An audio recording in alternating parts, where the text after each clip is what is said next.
Hey there to all our listeners out there. The ones who love diving deep into the really big philosophical questions. Ever find yourself, thinking about something that doesn't exist? Like a unicorn. Yeah, exactly, a unicorn. Or maybe your perpetual motion machine. I mean, what are we actually thinking about when we think about these things? It's not like there's a real unicorn standing in front of us. It's one of those questions that philosophers have been wrestling with forever. Can we really think about things that aren't actually there? Right. And that leads us to this episode's deep dive.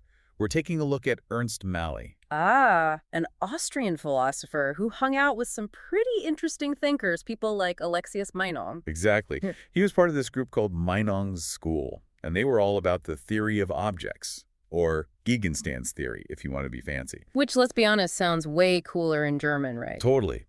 But jokes aside, this theory of objects is really fascinating. It's all about trying to understand what kinds of things our thoughts can be about. And Mally wasn't just following Meinong's lead. He came up with his own really interesting ideas about objects, and even developed a whole system of logic called deontic logic, which is all about the logic of ought. So yeah, he was pretty busy. And for all of you philosophy fans out there, you know how much we love a good deep dive. So we're going to take a good look at the Stanford Encyclopedia Philosophy entry on Mally. And we're going to try to distill it down to, the really important stuff. His take on objects, his ideas about reality, his system of ought, his ethics, all that good stuff. Think of it as like the essential Mally crash course. No need to wade through all the jargon. Exactly. So let's kick things off with some background on Mally. Where'd this guy come from? Well, like you said, he was an Austrian philosopher born back in 1879. He studied at the University Graz with, yep, you guessed it, Alexius Meinong. Even back when he was in high school, he was into philosophy. Really? Apparently. But he also got interested in math and physics. So a well-rounded kind of guy. Seems like it.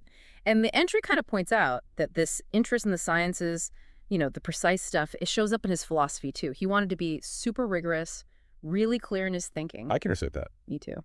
And it makes sense when you think about what was happening in philosophy back then.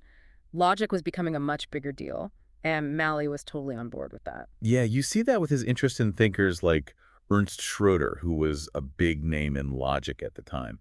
And get this, Mally even had plans to translate Whitehead and Russell's Principia Mathematica. Whoa, that's ambitious. For sure. Yeah. And I think all of that really shows how committed he was to using the most up-to-date tools of logic to tackle these classic philosophical problems.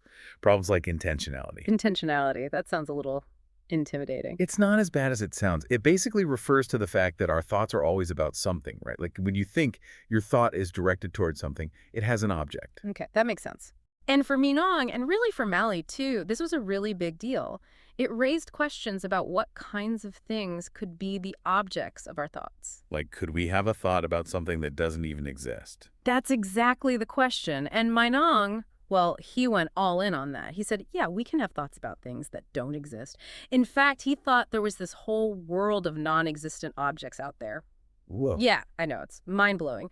But that idea ran into some issues like, what about contradictory objects? Contradictory objects. Things like the classic example of a round square. If we can have a thought about a round square and our thoughts have to be about objects, then there must be some sort of object that is both round and square, even though that seems impossible. So Meinong had to figure out how to deal with that. He did, but it was tricky. And that's where Mally comes in. He had this really clever distinction that helped to resolve some of those problems. The famous Mally distinction. The one and only. He said, look, we need to separate two different ways that a property can relate to an object. On the one hand, an object can be determined by a property. Determined. Yeah, like what makes the round square is that it's determined by the properties of being round and being square. But on the other hand, an object can also satisfy a property. Like my coffee cup satisfies the property of being ceramic. Exactly. And Mally's point was that an object can be determined by a property without necessarily satisfying it. So a round square is determined by roundness and squareness. But it doesn't actually have to be both round and square in the way that your coffee cup is ceramic. You got it. And some philosophers today use different words for Mally's distinction. They talk about encoding versus exemplifying. Encoding and exemplifying. Yeah, but it's the same basic idea. A conceptual object, like a round square, can encode contradictory properties, but it doesn't have to exemplify them in the real world. That's pretty smart. It lets us think about weird, impossible things without breaking logic. Exactly, and it avoids the trap that Bertrand Russell set for Meinong. Russell famously criticized Meinong, saying that this whole idea of non-existent objects led to all sorts of contradictions. Like, if there's a round square, then it must be both round and not round, which is a big no-no in logic. But Malley's distinction kind of sidesteps that, It right? does, because for Malley, the round square doesn't have to exemplify both roundness and squareness. It just has to encode them, to be determined by them.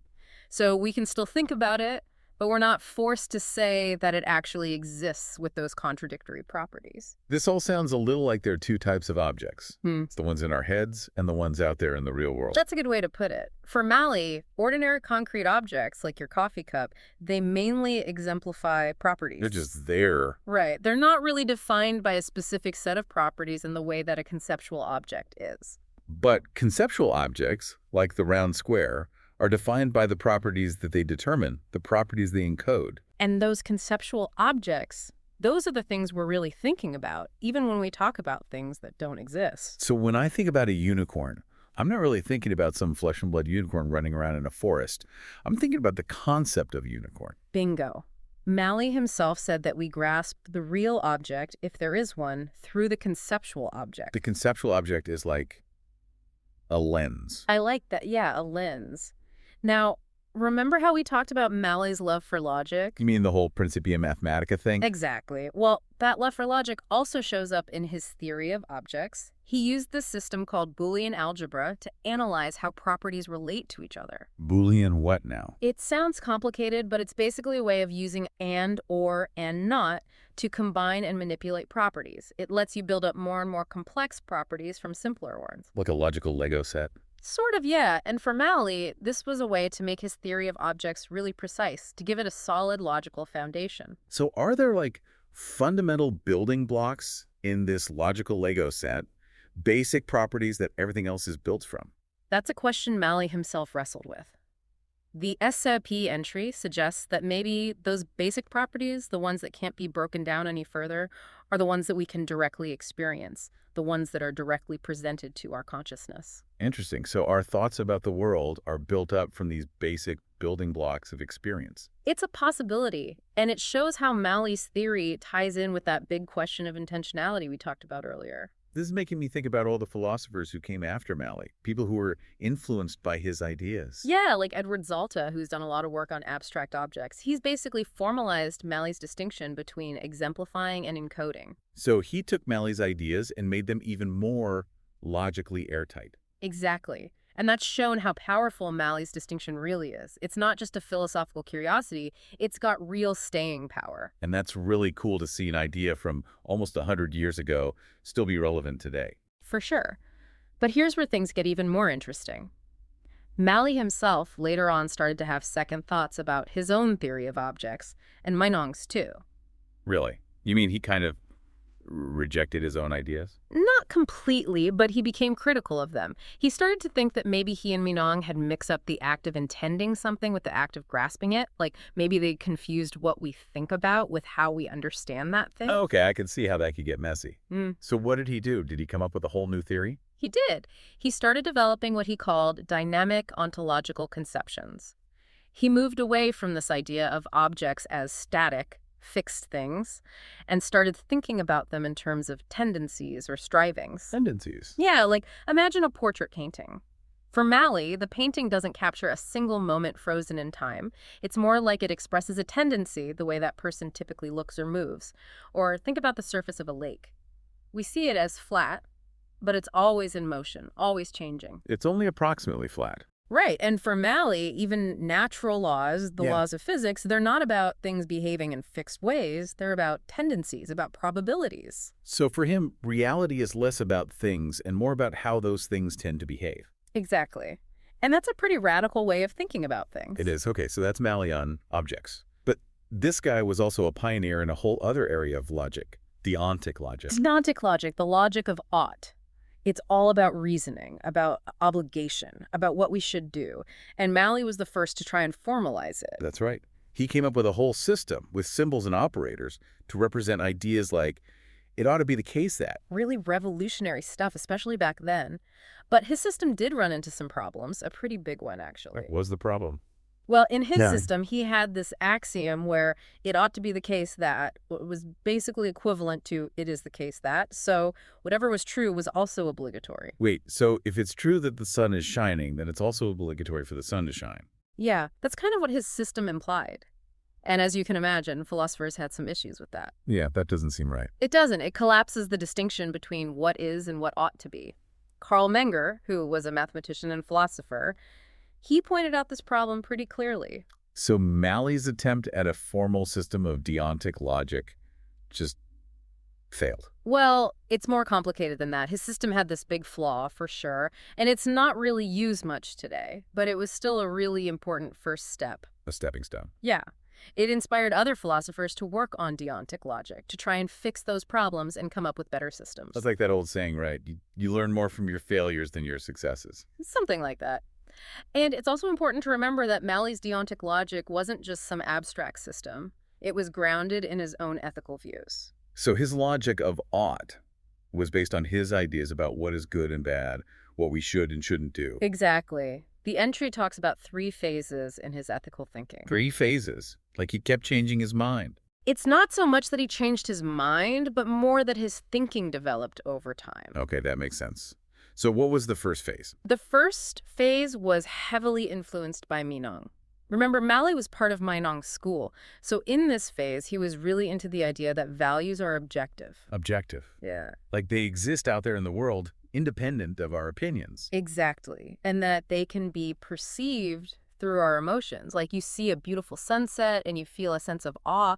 Well, for Malley, that feeling is a way of perceiving the objective beauty of the sunset. You're not just making up the beauty in your head, it's actually out there in the world. Right. And Malley was the editor for a lot of Meinong's later work on value theory, so clearly those ideas really resonated with him. Makes sense.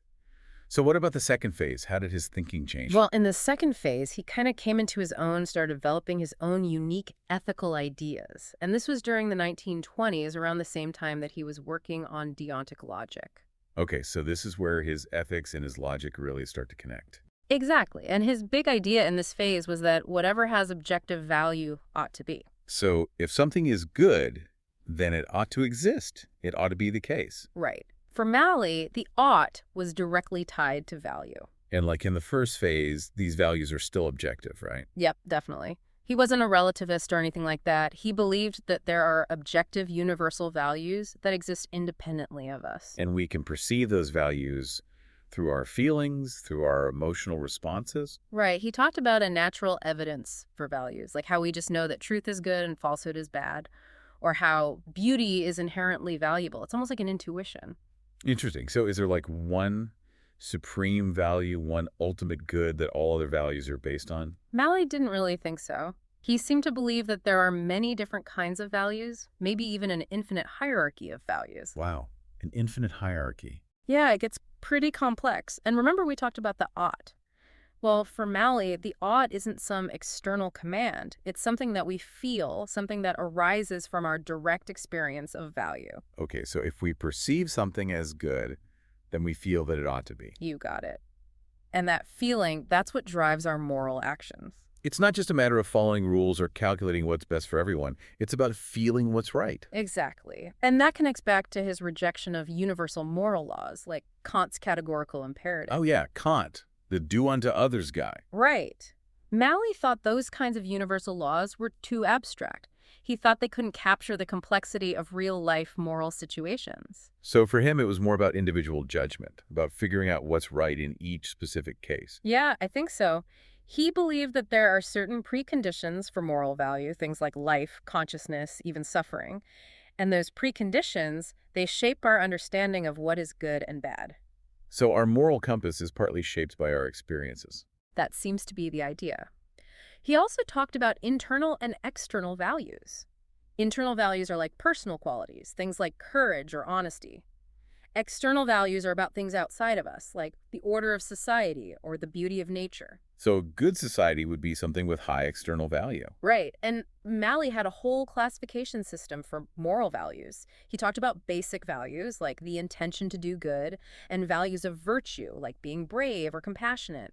And he even had this idea of a value ascending sense in our conscience, something that guides us towards choosing higher values over lower ones. Wow. It's like he had a whole moral map of reality. He did, and to really make things interesting, he connected it all to this metaphysical hypothesis. He thought that objective value was somehow tied to the very essence of reality. That's a pretty big claim. It is, but for Malley, it all fit together. Values were these eternal, unchanging forms, while our actual moral behavior was what changed over time. So the ideal of justice, for example, that's always the same, but how we actually try to achieve justice, that changes depending on the situation. You got it. And he even talked about value forms, which were like ideal personality types, ways of being that embodied those eternal values. So like the ideal wise person or the ideal just person? Yeah, something like that. And he thought that each of us has a kind of moral duty to try and fulfill our own personal ethical norm, the value form that we're most suited for. It's like a quest for self-realization, but with a moral twist. For sure. And remember we talked about how Malley connected value and ought. Yeah, he said that whatever has value ought to be. Right. Well, in his later work, he tried to make that connection even stronger. He argued that the ought isn't just something we feel, it's actually contained within the objects themselves. Wait, so the ought is like built into reality. That's what he thought. He drew on some of Meinong's ideas here, talking about these things called dignitators, which are basically objective properties that tell us how something ought to be. So, like a beautiful object has a dignitative that tells us it ought to be admired. Something like that. And we perceive those dignitatives through our emotions, just like we perceive other values. This is all pretty complex stuff, but it's really fascinating how Malley tried to weave together logic, ethics, and metaphysics into one grand system. He was definitely a big picture thinker. Okay, so we've talked about phases 1 and 2 of his ethical thinking. What about phase 3? What did he focus on later in his life? Well, in his later work, he seems to have shifted his focus a bit. He started to emphasize things like moral responsibility, the importance of following your conscience, and the idea that morality is connected to something bigger than ourselves, something divine. So a bit more spiritual. You could say that. He also talked a lot about the individual's role in the community and the importance of belonging to something larger than yourself. It's interesting how his thinking seems to have moved from the individual to the community, from focusing on personal values to thinking about the good of the whole. It is. And one of his students, Carl Wolf, actually took up a lot of those ideas and developed them further. He talked about this dynamic order of the whole where everything is interconnected and interdependent. So kind of like a holistic view of reality where the individual is part of something much bigger. Yeah, that seems to be the idea. So to kind of sum up what we've covered today. We started with this question of how we can think about things that don't exist. Right. And we looked at how Malley and Meinong tried to answer that question with their theory of objects. Then we talked about Malley's clever distinction between being determined by a property and satisfying a property. Which helped to avoid some of the logical problems that Meinong's theory ran into. And we saw how Malley used this distinction to explain how we can think about weird, impossible things like round squares without breaking logic. And then we moved on to his even more radical idea of dynamic ontological conceptions. Where reality isn't about static objects, but about tendencies and strivings. It's all about process and change. And then we looked at his work on deontic logic, his attempt to create a formal system for the logic of ought.